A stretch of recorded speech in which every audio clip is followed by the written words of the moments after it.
ایمان کا جو اصل تقاضا ہے وہ ایفائے عہد ہے، جو آپ نے بات کی ہے اس کو پورا کیا جائے۔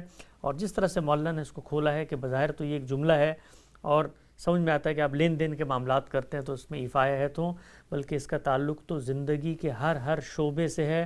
گویا یہ کہا جا سکتا ہے کہ ایمان کی جو بنیاد ہے وہی اصل میں ایفائے عہد ہے۔ اس میں کوئی شبہ ہی نہیں ہے۔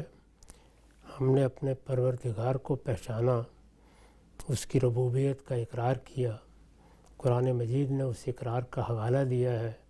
وہ بھی ظاہر ہے کہ ایک عہد تھا، اللہ تعالیٰ نے ہم سے لیا، بہت اہم بات ہے۔ اور عہد لینے کے بعد اس دنیا میں بھیجا۔ ہم پیدا ہوتے ہیں، والدین کے آغوش میں ڈال دیے جاتے ہیں۔ والدین جس طریقے سے ہماری پرورش کرتے ہیں اس سے ایک غیر تحریری عہد وجود میں آ جاتا ہے، ایک میثاق وجود میں آتا ہے۔ پھر دنیا میں ہم بہت سے عہد معاہدے کرتے ہیں، جیسے نکاح کا عہد ہے، اسی طرح سے کاروباری معاملات میں، لین دین میں عہد معاہدے ہوتے ہیں۔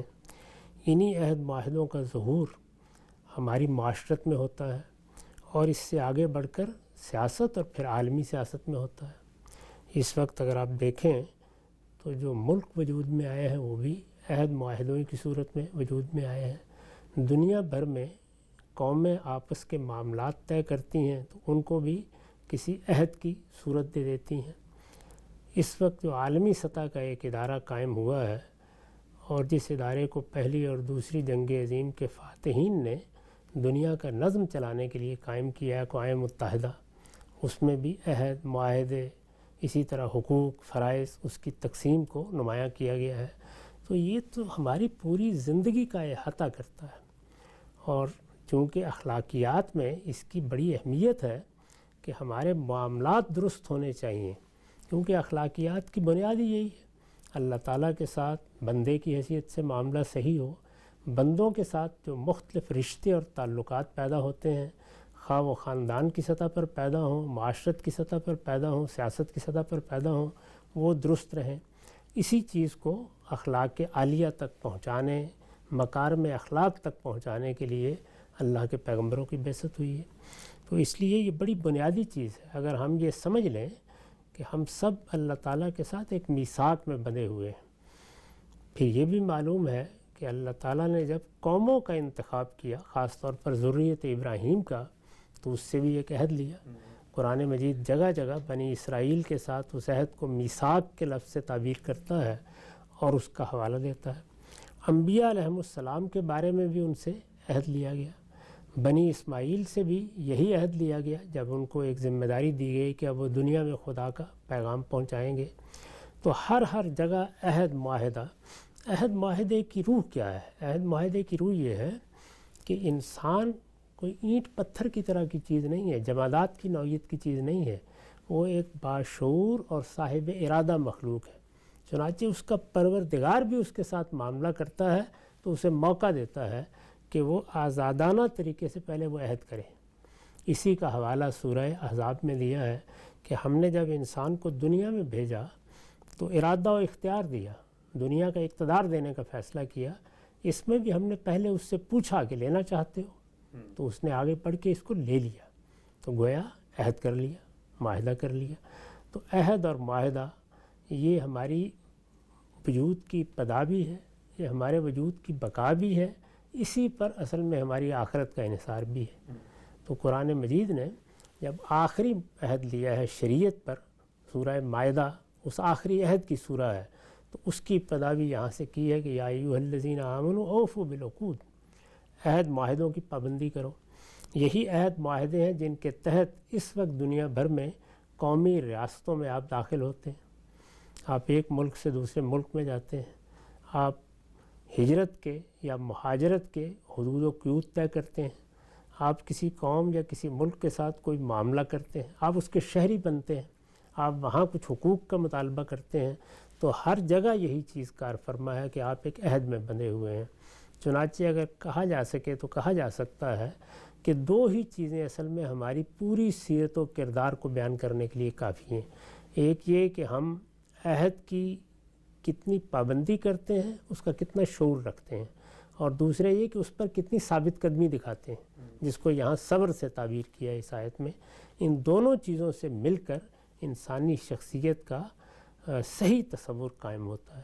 تو اس لیے یہ بڑی اہمیت کی چیز ہے. ہم نے دیکھا ہے کہ اس بات کو تو یونیورسلی ایکسیپٹ کیا جاتا ہے کہ بھئی آپ نے اگر کوئی وعدہ کیا ہے، کوئی معاہدہ کیا ہے، اس کو آپ پورا کریں، لیکن لین دین کے معاملات میں اس میں بڑی حساسیت ہوتی ہے، جہاں پر آپ کی کوئی کسی سے منفعت وابستہ ہو وہاں پر بھی. لیکن جو سیاسی معاملات ہیں، جو قومی معاملات ہیں، ان کے اندر ہم دیکھتے ہیں روز پارٹیاں آپس میں بیٹھ کے ایم او یو سائن کرتی ہیں، عہد معاہدے کرتی ہیں، لوگ عہد معاہدے کرتے ہیں، ہم آپ کے ساتھ شامل ہو رہے ہیں، لیکن پھر قومی سچائی، قومی مفاد کو لوگ کہتے ہیں کہ جی ضمیر جاگ گیا ہے، یہ سامنے آ گیا. تو اس موقع پر اس عہد اور میثاق کی کوئی پابندی نہیں کی جاتی. ہمارے یہاں تو بڑا مشہور فقرہ ہے، ہم نے سنا، بچپن سے سن رہے ہیں، ہمارے سیاستدان کہتے ہیں کہ بھی وعدے کو قرآن و حدیث تھوڑی ہوتے ہیں. تو یہ بتائیے گا کہ باقی معاملات کے اندر تو جو وعدے وعید، عہد میثاق ہوتے ہیں، کیا سیاسی معاملات کے اندر میں بھی اس کی وہی حیثیت ہوگی جو باقی معاملات میں ہوتی ہے؟ ہر معاملے میں، بلکہ وہ تو قومی سطح کے معاہدے ہوتے ہیں، ان کے اثرات قوموں پر، ان کی زندگی پر پڑتے ہیں. وہ تو اب بہت زیادہ اہمیت کے حامل ہیں. یہ جو ہم ایک ریاست کے شہری بنتے ہیں اور پھر قانون کی پابندی کرتے ہیں، یہ بھی ظاہر ہے کہ ایک معاہدے کا نتیجہ ہے. تو ہر جگہ ایک کانٹریکٹ، ایک معاہدہ وجود میں آ جاتا ہے. کبھی وہ تحریری ہوتا ہے، کبھی غیر تحریری ہوتا ہے، کبھی وہ ایک مانی ہوئی چیز ہوتی ہے، دنیا کے عرف کے طور پر اس کو قبول کیا جاتا ہے، کبھی باقاعدہ لکھ لیتے ہیں. تو یہ دونوں چیزیں شانہ بشانہ چلتی رہتی ہیں. ہر حال میں یہ عہد معاہدے ہی ہیں اور ہماری پوری زندگی کا احاطہ کر رہے ہیں. ان عہد معاہدوں کے بارے میں انتہائی حساس ہونا چاہیے. عہد معاہدے کے بارے میں بار بار اپنے آپ کو متنبع کرتا رہنا چاہیے کہ میں نے یہ عہد باندھا ہوا ہے، مجھے اس کی پابندی کرنی ہے، میں اس کی خلاف ورزی نہیں کر سکتا. یہ عہد معاہدے ہی پھر پروفیشنل ایتھکس کو وجود پذیر کرتے ہیں. میں ایک ڈاکٹر ہوں، میں ایک طبیب ہوں، میں ایک عالم ہوں، میں ایک صحافی ہوں، میں ایک سیاستدان ہوں. اس حیثیت سے میرے لیے ایک ضابطہ اخلاق وجود میں آ جاتا ہے. اگر آپ غور کر کے دیکھیں تو وہ بھی عہد معاہدوں ہی کا مجموعہ ہوتا ہے. اس کی مجھے پابندی کرنی ہے. یعنی میں صرف اپنے ہنری کا اظہار نہیں کروں گا، یا اپنی صلاحیتی کا اظہار نہیں کروں گا، یا اپنی اہلیت کے مطابق کوئی کام ہی انجام نہیں دوں گا، بلکہ اس کے جو اخلاقی تقاضے ہیں ان کو بھی ہر حال میں ملحوظ رکھوں گا. اس وقت کی دنیا میں تو ہم یہ دیکھتے ہیں کہ مثلا ماہرین نفسیات ہیں، اسی طرح اطباء حضرات ہیں، ان سے باقاعدہ امتحان لے کے پابندی کرائی جاتی ہے کہ یہ ضابطہ اخلاق ہوگا، یہ کوڈ آف ایتھکس ہوگا جس کی آپ نے پابندی کرنی ہے. اس پابندی کا اگر کوئی شخص لحاظ نہیں کرتا ہے، اس کی خلاف ورزی کرتا ہے، تو پھر وہ اس قابل نہیں ہے کہ اس کی طرف آنکھ اٹھا کے بھی دیکھا جائے. اور یہ پابندی سب سے بڑھ کر کن کو کرنی چاہیے؟ سیاستدانوں کو، اس لیے کہ وہ قوم کی رہنمائی کر رہے ہوتے ہیں، لوگ ان کی طرف دیکھ رہے ہوتے ہیں. تو میں نے تو جس زمانے میں یہ بات کہی گئی تھی کہ عہد معاہدے کوئی قرآن و حدیث نہیں ہوتے، اسی وقت یہ کہا کرتا یہ قرآن و حدیث ہوتے ہیں. قرآن و حدیث ہی نے ان کا حکم دیا ہے، ان کی ہدایت کی ہے، اور اللہ تعالیٰ نے انسان کی فطرت کے اس تقاضے کو اپنی شریعت بنا دیا ہے. اس لیے یہ اللہ کا حکم ہے. ان کی جب خلاف ورزی کی جاتی ہے تو اللہ تعالیٰ کے حکم کی خلاف ورزی کی جاتی ہے. یہ کوئی معمولی درجے کا انحراف نہیں ہے، یہ ایک کبیرہ گناہ ہے. معاہدے کو اگر آپ توڑنا چاہتے ہیں تو اس کے لیے قاعدے مقرر ہیں. آپ علانیہ پہلے معاہدے کو توڑیں گے، آپ بتائیں گے کہ آپ اس کی پابندی نہیں کر سکتے، پابندی نہ کرنے کے یہ وجوہ ہیں، اور دونوں طرف ان وجوہ کا ابلاغ کریں گے. اس کے بعد آپ معاہدے سے الگ ہو جائیں گے تاکہ ہر ایک کو معلوم ہو جائے کہ اب یہ معاہدہ باقی نہیں رہا. لیکن وہ معاہدات بھی ہیں کہ جو کسی حال میں توڑے ہی نہیں جا سکتے. مثلا والدین اور اولاد کا معاہدہ، جی وہ تو آپ بالکل توڑا ہی نہیں جا سکتا.